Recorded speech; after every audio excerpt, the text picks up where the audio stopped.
क्या है हमारी रेखाएं। ये किस तरह की रेखाएं, देखो एक पॉइंट से शुरू हुआ यहाँ पे खत्म हुआ है ना। एक ये इस वाली लाइन को हम क्या बोलेंगे, कैसी लाइन है ये, सीधी है, तो सीधी को हम बोलते हैं सरल रेखा।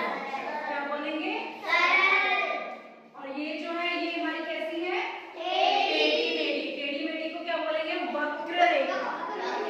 कौन सी, वक्र रेखा। और इंग्लिश में हम इसको क्या बोलते हैं, जो सरल रेखा इसको हम बोलेंगे स्ट्रेट लाइन। स्ट्रेट है ना, बिल्कुल सीधी, स्ट्रेट लाइन। और जो ये वक्र है इसको हम बोलते हैं कर्व्ड लाइन। ठीक है, समझ में आ गया। अब जैसे मैंने आपको कुछ पॉइंट्स दिए, ये मैंने आपको बोला कि यहाँ पे कोई लाइन जो है वो ड्रॉ करो। ठीक है, इसकी सहायता से आपको कोई लाइन ड्रॉ करनी है। ठीक है, तो आपने क्या किया, इस वाले पॉइंट से शुरू हुआ, मैम ने बोला कि लाइन ड्रॉ करनी है, ऐसे ऐसे जोड़ते हुए जोड़ते हुए जोड़ते हुए जोड़ते हुए जोड़ते जोड़ते ये आपके पास कैसी लाइन आ गई, किस तरह की लाइन आई आपके पास, कौन सी लाइन आई हमारे पास,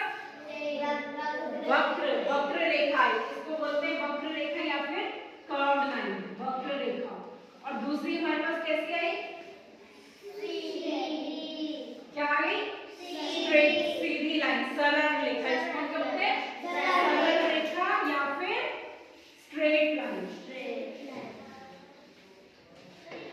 ठीक है, अब आपको ये अब वैसे तो आपको पता है कि कैसे आपकी लंबाई कैसे नापते हैं। अगर आपने जैसे किताब है आपके पास, दिखाओ देखो, जैसे ये आपके अंकों की जादू वाली किताब है, आपको बोला कि एक सीधी लाइन खींचो आप, तो आप क्या करोगे, सीधी इसको लिया आपने, इसको आपने लिया, यहाँ से आपने इसकी लंबाई, आपकी किताब की लंबाई कितनी है, इतनी है ना।